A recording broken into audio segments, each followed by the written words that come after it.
अस्सलाम वालेकुम। आज की इस वीडियो में आप सबके लिए मैं एक जबरदस्त फॉर्मूला लेकर आया हूं, यानी कि वो बच्चे जो इंजीनियरिंग यूनिवर्सिटीज का एडमिशन टेस्ट देते हैं और परेशान होते हैं कि उस टेस्ट में क्या कुछ आता है, कौन कौन से सब्जेक्ट्स हमें तैयार करने हैं, कौन से नहीं करने, कौन सी यूनिवर्सिटी में हम जा सकते हैं अपने सब्जेक्ट्स की प्रिपरेशन पे।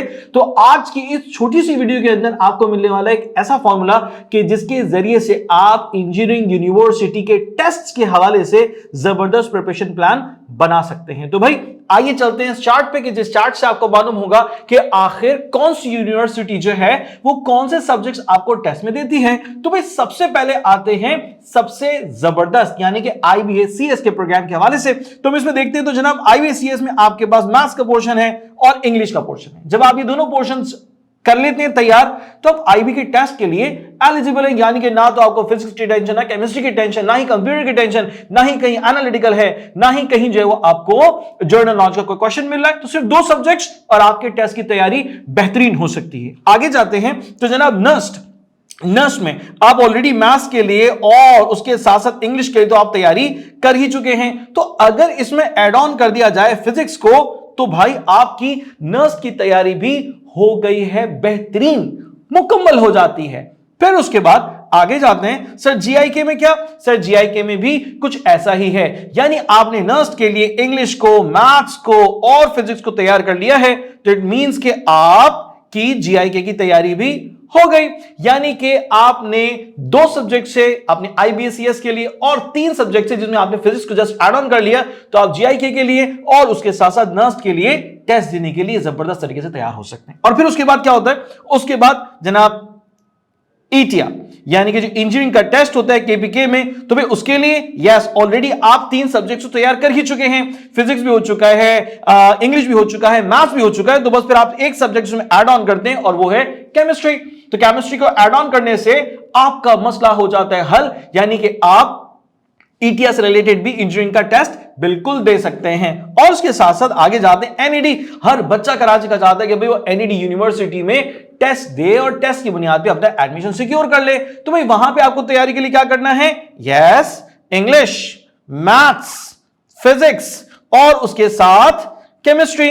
तो आप तो ऑलरेडी ये सब काम कर चुके हैं। और अगर आप समझते हैं, जानना आप चाहते हैं कि जनाब आप जो है वो आपका इनफैक्ट बैकग्राउंड जो है वो कंप्यूटर स्टडीज का, कंप्यूटर साइंस का, तो फिर आप क्या करते हैं, आप केमिस्ट्री की जगह कंप्यूटर का टेस्ट की प्रिपरेशन करते हैं। तो इस तरह से आपकी NED यूनिवर्सिटी का टेस्ट भी बिल्कुल तैयार हो सकता है ETIA यानी कि KPK में इंजीनियरिंग टेस्ट के एन मुताबिक। ओके जी, आगे जाते हैं। सर प्रयास में क्या करना है, कौन से सब्जेक्ट की तैयारी करनी है। सर आप मैथ्स की तैयारी करेंगे, इंग्लिश की तैयारी करेंगे, फिजिक्स की तैयारी करेंगे, केमिस्ट्री की तैयारी करेंगे, जो कि आप ऑलरेडी देख चुके हैं, जिससे आप माशाल्लाह से NED के टेस्ट को बड़ा अच्छा कर सकते हैं। तो बस आपको उसमें एक और सब्जेक्ट ऐड करना है, और वो भी किस बुनियाद पे कि अगर मैं कंप्यूटर बैकग्राउंड से हूं तो जनाब मुझे कंप्यूटर का टेस्ट देना होगा, और अगर मेरा प्री इंजीनियरिंग का बैकग्राउंड है तो फिर मुझे केमिस्ट्री का टेस्ट देना होगा। तो सिर्फ इस बुनियाद पे कंप्यूटर को देखा जा सकता है, अदरवाइज आप इन यूनिवर्सिटीज के टेस्ट के लिए 100% तैयार हो जाते हैं। उसके बाद आ जाते हैं फास्ट में।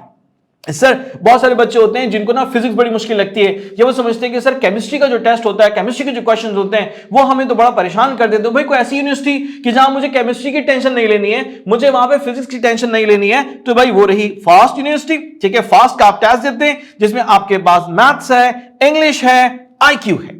तो जनाब इन तीन सब्जेक्ट्स की प्रिपरेशन करके बगैर केमिस्ट्री के, बगैर फिजिक्स के आप टेस्ट की जबरदस्त तैयारी कर सकते हैं। और फिर उसके साथ साथ CBM में आप इंग्लिश का टेस्ट देते हैं, मैथ्स का देते हैं, IQ और जनरल नॉलेज डेफिनेटली जो करंट अफेयर्स होते हैं उससे रिलेटेड आपसे सवाल पूछे जाते हैं और उनको बहुत मुश्किल नहीं होते। जाहिर सी बात है, जो हमारे रोजाना की बुनियाद पर जो खबरें मिलती रहती हैं वो सवाल उस पर मबनी होते हैं। ठीक है जी। उसके बाद फिर IQ यानी कि IQ बेस्ड क्वेश्चन, जिसमें सीरीज के क्वेश्चंस होते हैं, डायरेक्शन के क्वेश्चंस होते हैं, कोड के क्वेश्चंस होते हैं। तो ये क्वेश्चंस आपको बड़े कदरे आसान लगते हैं, तो आप इजीली इसको प्रिपेयर कर सकते हैं। यानी कि CBM के लिए आपने तैयारी करनी है मैथ्स की, आपने तैयारी करनी है इंग्लिश की, IQ की और GK की। तो इससे आपके टेस्ट की तैयारी हो जाएगी एकदम मुकम्मल। और उसके साथ साथ ज़ैबेस्ट में मैथ्स की तैयारी करेंगे, इंग्लिश की तैयारी करेंगे और उसके साथ साथ कंप्यूटर की तैयारी करेंगे। राइट, यानी कंप्यूटर आपका यहां पर एड ऑन हो रहा है, यहां पे फिजिक्स नहीं है, यहां पर केमिस्ट्री नहीं है, ठीक है जी, यहां पर कंप्यूटर है, यहां पर आपके पास आईक्यू है और यहां पर आपके पास जीके है। तो जनाब इन सब्जेक्ट्स को अगर आप तैयार करते हैं तो डेफिनेटली आप एलिजिबल हैं, आप तैयार हैं, आप बहुत अच्छा टेस्ट देके अपना एडमिशन सिक्योर कर सकते हैं। इसके बाद यूईटी, यूईटी के टेस्ट के लिए आप तैयारी कर चुके हैं, ऑलरेडी आप तैयारी कर चुके हैं, तो भाई मैथ्स भी है, इंग्लिश भी है और उसके साथ साथ फिजिक्स, केमिस्ट्री और कंप्यूटर का काम बिल्कुल वैसा ही है कि अगर आप जो है वो केमिस्ट्री आपके टेस्ट में शामिल है तो कंप्यूटर नहीं, और अगर कंप्यूटर शामिल है तो फिर केमिस्ट्री नहीं। इस तरतीब से जो है वो आपके पास कंप्यूटर आता है और उसके बाद फाइनली जो है वो आईक्यू का पोर्शन आता है जिसके आपको स्पेसिफिक मार्क्स अलॉट किए जाते हैं। तो भाई अगर आपने तैयारी कर ली है मैथ्स की, इंग्लिश की, फिजिक्स की, केमिस्ट्री की, सो डेफिनेटली बस ऐड ऑन करना होगा आपको, राइट, आईक्यू को, और इस तरह से आप टेस्ट के लिए जबरदस्त काम कर सकते हैं। और फिर उसके साथ साथ कॉमसेट्स में आपके पास मैथ्स, इंग्लिश, फिजिक्स, केमिस्ट्री और कंप्यूटर एंड देन आईक्यू। तो सर ये तो बिल्कुल वही मालूम हो रहा है जो कि अभी हम पैटर्न देख रहे हैं, यानी कि अगर आप तैयारी करते हैं यूईटी की तो आपके साथ साथ कॉमसेट्स की टेस्ट की तैयारी भी साथ साथ हो जाती है, यानी कि आपको मजीद कुछ इजाफी उसमें जाकर नहीं पढ़ना है, यानी आप सिर्फ और सिर्फ यूईटी की तैयारी करके कॉमसेट्स के लिए भी आप जबरदस्त तरीके से तैयार खुद ब खुद हो जाते हैं। उसके बाद है केयूबीआईटी। सर केयूबीआईटी में क्या है? सर मैथ्स है, इंग्लिश है, फिजिक्स है, केमिस्ट्री है और उसके साथ साथ ऑप्शन में कंप्यूटर की स्टडीज हैं और आखिर में यहां पर जनरल नॉलेज का क्वेश्चन भी जो है वो आ रहा होता है। सर तो केयूबीआईटी में बड़ी आसान सी बात मैं आपको समझाता हूं। बहुत सारे बच्चे कराची के हैं, कराची में रहते हैं, पढ़ते हैं, तो एनडी के लिए भी अप्लाई कर देते हैं और कराची सिटी में जो ये केयूबीआईटी का डिपार्टमेंट है उसके लिए भी एडमिशन के लिए अप्लाई कर देते हैं। तो उन्हें अलग से जाकर मेहनत नहीं करनी होती, उन्होंने मैथ्स पहले से तैयार किया, इंग्लिश पहले से तैयार कर लिया, फिजिक्स पहले से तैयार कर लिया और केमिस्ट्री या कंप्यूटर में से किसी एक सब्जेक्ट को उन्होंने मुंतखब किया अपने स्टडी प्रोग्राम के एतबार से और उसके बाद जनरल नॉलेज का क्वेश्चन आ जाता है। तो भाई आपके लिए टेस्ट की प्रिपरेशन करना इस पूरे के पूरे चार्ट को देखकर मैं समझता हूं कि बहुत आसान होने जा रहा है। DUET, तो जनाब Dawood university of engineering technology में अगर आप एडमिशन टेस्ट देना चाहते हैं तो आपको मैथ्स की तैयारी करनी है, आपको इंग्लिश की तैयारी करनी है, फिजिक्स, केमिस्ट्री या कंप्यूटर और उसके साथ साथ आईक्यू एंड जर्नल नॉलेज। तो जनाब या तो कंप्यूटर या फिर केमिस्ट्री, इस तरह से आपका टेस्ट और उसमें आईक्यू और जर्नल नॉलेज, उसके बाद मैथ्स, उसके बाद इंग्लिश है। तो भाई इसको आप बड़े जबरदस्त तरीके से प्रिपेयर करके अपने टेस्ट बहुत अच्छे तरीके से तैयार कर सकते हैं। अब इसमें एक इंटरेस्टिंग फैक्ट है जिसको आप लोग जरूर याद रखिएगा। आप देखिए तमाम तर यूनिवर्सिटीज में जो मैथ्स का पोर्शन है वो कॉमन है।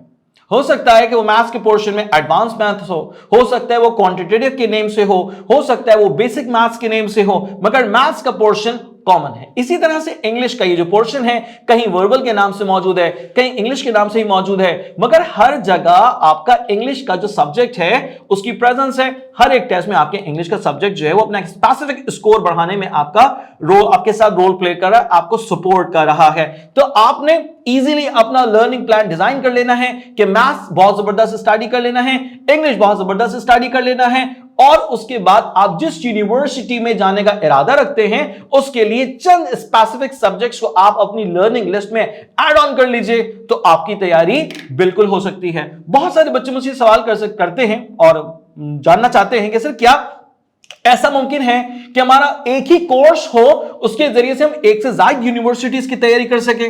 तो भाई इस सवाल का जवाब मैं आपको ऑलरेडी दे चुका हूं कि आप एक से ज्यादा यूनिवर्सिटीज में अप्लाई करना चाहते हैं तो आपने देखा कि जनाब मैथ्स कॉमन सब्जेक्ट है, इंग्लिश कॉमन सब्जेक्ट है और बहुत सी यूनिवर्सिटीज ऐसी भी हैं जिसमें फिजिक्स और केमिस्ट्री नहीं है, तो वहां पर आईक्यू का पोर्शन आ रहा है, राइट। तो आपने अपने लिए यूनिवर्सिटी डिसाइड करनी है, टेस्ट प्रिपरेशन के लिए एक ही कोर्स को आपने लेकर चलना है ताकि आप उस कोर्स की बेस्ट प्रिपरेशन से बहुत सारी यूनिवर्सिटीज में बैक वक्त आप टेस्ट के लिए अप्लाई कर सके। तो जनाब ये इंफॉर्मेशन इकट्ठा की गई है, आप लोगों के लिए बनाई गई है, तो आप इंफॉर्मेशन से जरूर फायदा उठाइए और अपना स्टडी प्लान डिजाइन कर लीजिए और उसके साथ साथ ये इंफॉर्मेशन आप हर एक बच्चे को जरूर जरूर पहुंचाइए, ताकि जिस तरह से आपका कंफ्यूजन इस वीडियो को देखने के बाद खत्म हुआ होगा, ऐसे ही हर एक बच्चे का जो कि इंजीनियरिंग का टेस्ट देने जा रहा है उसका कंफ्यूजन खत्म हो जाए, वो बेस्ट स्टडी प्लान बना ले और फाइनली अपने रिजल्ट्स में आपकी तरह छा जाए।